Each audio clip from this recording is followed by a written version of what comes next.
Hi Mare! Welcome to my mini vlog. Ngayong araw ng Lunes, i-share ko sa inyo kung anong ginagawa ko after ng mga orders online. At dito nga sa video, papunta na ako sa tindahan namin ng pritong manok. Good morning! Hi vlog! At ito nga, maayos na yung display namin. Ito yung mga toppings namin para sa lugaw at mami pares. Napaka-fresh ng Mickey oh. Ngayong araw nga, ako nga pala yung magkakahat, magsaserve.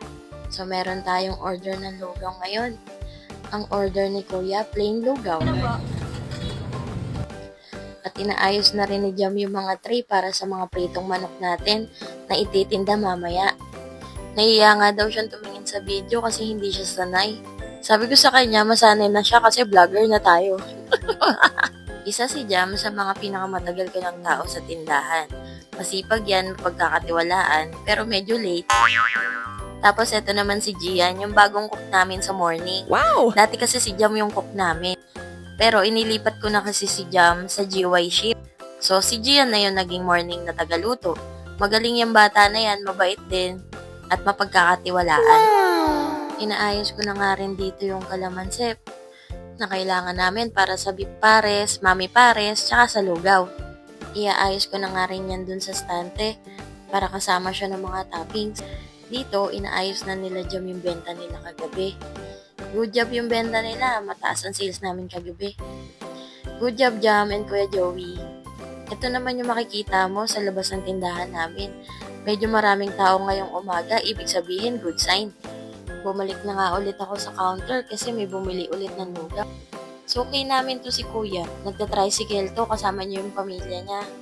Ang order niya ngayong araw, 2 lugaw with egg and plain lugaw para sa anak niya. Salamat Kuya sa laging pagdalaw sa tindahan namin at pagbili ng lugaw. Masarap daw kasi yung lugaw namin, lasang gatas. Ito na nga pala yung second batch ng pritong manok na nakasalang. Alam niyo ba guys, lechong manok talaga yung dati naming tinitinda. Pinalitan lang namin ng fried chicken kasi halos lahat ng katabi namin dito naglilitsong manok na. So dito sa street namin, kami lang yung nagtitinda ng fried chicken. Kaya kahit papano mataas ang benta or malaki ang benta. Pero hindi naman araw-araw. Meron pa ring araw na medyo matuma. Pero laban lang, di ba? Katulad niyan ni Wesley, araw-araw lumalaban. Si Wesley ang pinakamabait na homie dito sa tindahan. Balik tayo sa pagsaserve, pare.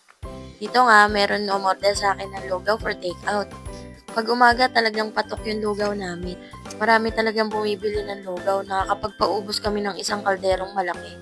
Kaya maraming salamat po mga suki sa mga bumibili ng lugaw namin at ng fried chicken namin.